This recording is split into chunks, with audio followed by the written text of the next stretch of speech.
Moi, c'est Céline. Du coup, je suis la gérante de la maison d'édition Gregaise.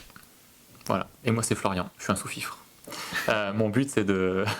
Mon but, c'est de sourcer les protos et puis de faire du développement avec les auteurs. Ça fait un moment qu'on est dans le monde du jeu en joueur lambda et en testeur de prototypes, en fait.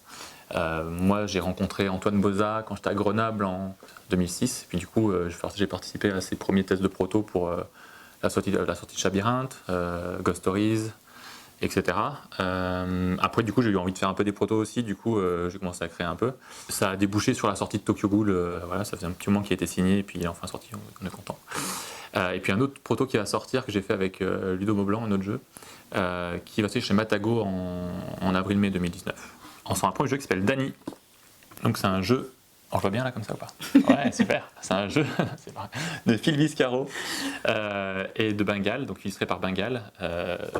C'est un jeu qui dure 30 minutes, qui joue de 3 à 8 joueurs, dans lequel les joueurs vont jouer le rôle de Dany.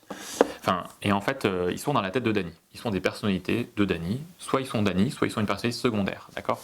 Donc à chaque tour, on va distribuer, au début de la partie, on va distribuer une carte rôle qui va dire soit vous êtes Dany, soit vous êtes une personnalité secondaire. Le but du jeu, c'est de faire deviner en fait, des mots aux autres joueurs. En fait, il y a des cartes idées. Sur les cartes idées, il y a des mots, donc 5 mots. Il y a des cartes souvenirs qui vont vous permettre de faire deviner ces mots aux autres joueurs. D'accord? Et donc, la partie se termine de trois façons. Soit il y a 6 bonnes réponses, et dans ce cas-là, les personnalités secondaires l'emportent. Soit il y a 3 mauvaises réponses, et dans ce cas-là, Dany peut l'emporter. Soit la pioche de cartes souvenirs est épuisée, et Dany peut également l'emporter, et on arrive au twist final. Durant la partie, on va pouvoir... il y a un joueur actif qui sera la personnalité active, qui va piocher une carte idée, piocher une carte choix qui va lui dire quel mot il doit faire deviner aux autres joueurs, et ensuite il va piocher 7 cartes souvenirs. Et avec ces cartes souvenirs, il va falloir qu'il compose quelque chose au milieu de la table pour faire deviner aux autres. Et les cartes, il peut les mettre face visible, face cachée, il peut les mettre en pyramide, il peut faire ce qu'il veut avec, mais il peut servir que de ces cartes-là. Il peut rien se servir d'autre que du décor, d'accord?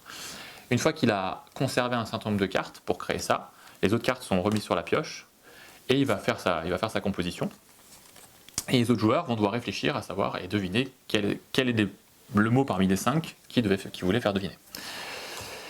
La particularité, c'est qu'il n'y a pas de vote. C'est-à-dire que le joueur qui est à droite de la personnalité active sera la personnalité décisionnaire pour ce tour, et à la fin, il va annoncer, lui, le mot, peu importe si les gens sont d'accord ou pas. D'accord? Si c'est une bonne réponse, ça met 1 point qui va aller du côté des personnalités secondaires. D'accord? Et à 6 bonnes réponses, donc, les personnalités secondaires l'emportent. Si c'est une mauvaise réponse, c'est Dany qui score 1 point, c'est un échec. Et s'il y a 3 échecs, on passe au twist final. Donc les illustrations sont très abstraites, en fait, sont assez artistiques. C'est fait par Bengal, donc un artiste nantais. Et donc l'idée, c'est que elles ont toujours 3-4 niveaux de lecture au final. À chaque fois qu'on joue, on découvre une nouvelle façon de lire la carte et de la voir et de voir des choses. Et comme en plus on peut cacher des zones, etc., ça permet de voir d'autres choses. Au final, donc, soit la partie se termine sur 6 succès, soit il y a 3 échecs et donc soit la pioche est épuisée, on passe au twist final. Et au twist final, il y a une discussion entre tous les joueurs pour savoir qui est Dany. Et là, il y a un vote pour savoir qui est Dany, etc.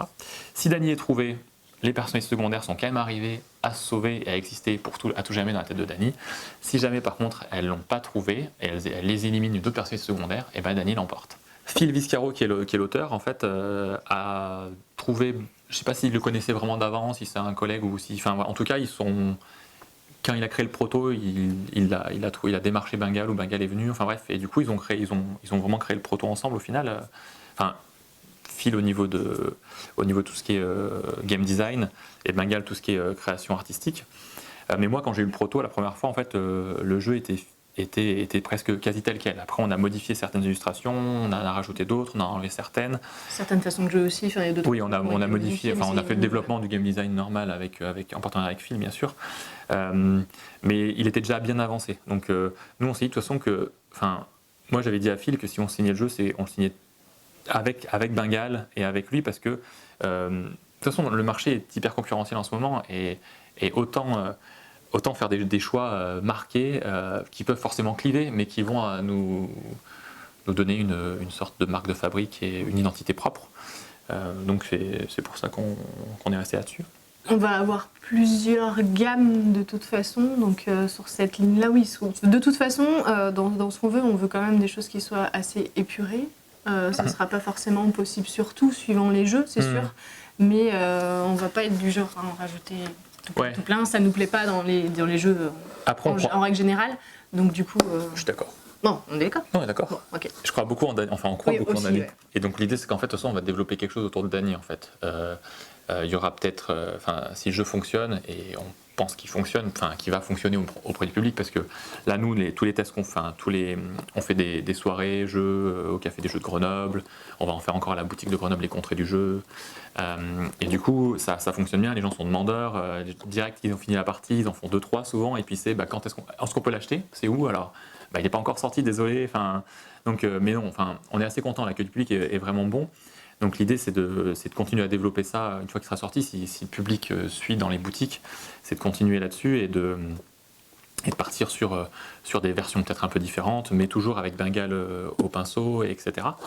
Mais nous, notre ligne éditoriale est plutôt au niveau du développement d'une gamme de boîtes carrées, comme ça en party game, et d'une gamme familiale également. Et la gamme familiale, on est en train de travailler sur des protos, et notre but, c'est d'avoir des jeux qui ont une présence sur la table importante, c'est-à-dire des éléments en 3D mais qui ont vraiment une utilité dans le jeu, ou quand on voit le jeu on se dit oula, ça change, parce qu'il y a peut-être une façon différente d'utiliser les cartes, une façon différente de... Voilà, c'est là-dessus qu'on veut vraiment travailler pour essayer de se démarquer un petit peu et d'apporter quelque chose de nouveau. Pourquoi Dany? Dany, c'est un nom en fait non genré qui est autant féminin que masculin et qui fonctionne en anglais et en français. Et aussi, en fait, on fait tous les deux du roller derby. C'est un sport assez féministe et du coup très féministe d'ailleurs, il faut le dire. Et du coup, c'est vrai qu'on a, L'idée, c'est de développer des jeux où ça. il n'y a pas que... D'habitude, toutes les règles sont écrites au masculin, et là, dans Dany, les règles sont écrites au féminin, puisqu'on parle des personnalités et non des joueurs, les personnalités dans la tête de Dany. Donc on essaie de faire ça, et l'idée, c'est d'arriver à... Dans chaque jeu qu'on fait, si on peut arriver à équilibrer tout le temps le rapport homme-femme pour avoir une égalité parfaite, ça serait super. Donc on va essayer de développer ça.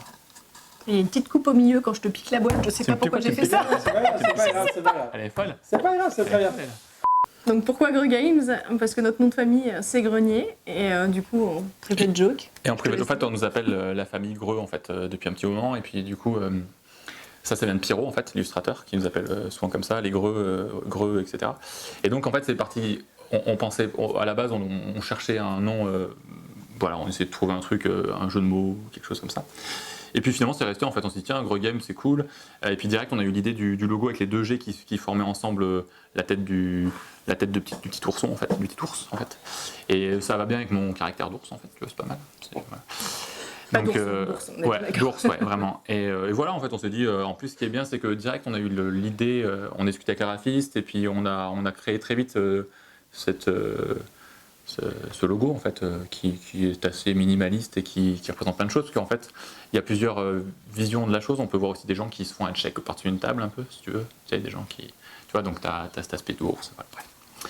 Voilà pour ça. Punaise, la classe, ouais, c'est Tu vois, vrai, en fait, ça avait une signification de ouf. Et on y a réfléchi, on dirait pas comme ça. Mais... Ouais, on réfléchit aux choses,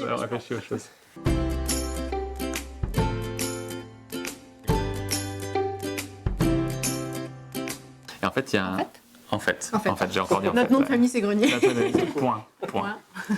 Et il y a un petit illustrateur pas connu du milieu, un gars qui s'appelle Pierrot, qui débute et qui est pas trop mauvais en fait. Il a fait 2-3 jeux. Non, et du coup, T'as fait en fait. et du coup, c'est une catastrophe. Faut que C'est j'arrête, terrible, là, faut que c'est j'arrête. terrible, là. Faut que j'arrête. Alors donc, Pierrot, qui m'appelle Greux en fait. Et là en ce moment il dit, en fait encore j'en peux plus, je te jure j'en peux plus, j'ai envie de mourir. Aidez-moi. En Il fait. m'a appelé comme ça, en fait. Pourquoi je dis en fait Alors on reprend. Vas-y, Pourquoi- il s'approche sur le plan de plus en plus. Désolé. Attends, je m'énerve. Pourquoi Grand Games hein? Voilà, vu que tu demandes. Alors, vas-y, pourquoi Greux Games? Je suis tout rouge là, non? Non, même pas. Pourquoi Greux Games? Parce que notre nom de famille c'est Grenier. Ouais, voilà, mais attends, oui chut. Recommence. Pourquoi Grand Games? Vas-y, tu peux y aller. Bah non, je peux plus. D'accord. Ouais, ça y est. Non.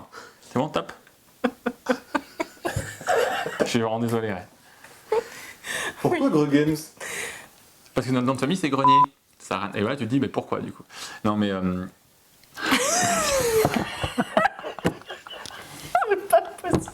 vais mourir. Regarde sur la tête parce que c'est Attends, pas grave. attends, c'est pas attends, là-dessus. attends, C'est pas grave. Soit naturel, fallait en fait, du coup tu veux parce que. Sans un max. Ouais. C'est pas grave. C'est pas grave. Sinon, ouais. elle a jusqu'à 20 ans. Concentre-toi sur ce que tu nous dis, plus. Ouais, ouais. je suis désolé. Vous avez choisi ce nom au hasard? Pourquoi Gros Games? C'est quoi cette sympa. Heureusement qu'on ne voit pas ça. C'est parfait. Vas-y, Alors donc, pourquoi Gros Games? Ah, On a écouté le jeu d'acteur. C'est clair. Pourquoi Gros Games? Ah, très bonne question. Le A, il est très bien. Bon, c'est génial, hein, j'ai 3 minutes, ça sert à rien. Tu vas je pouvoir suis vraiment désolé. Moi, tu peux avoir un BTJ à la fin. Mais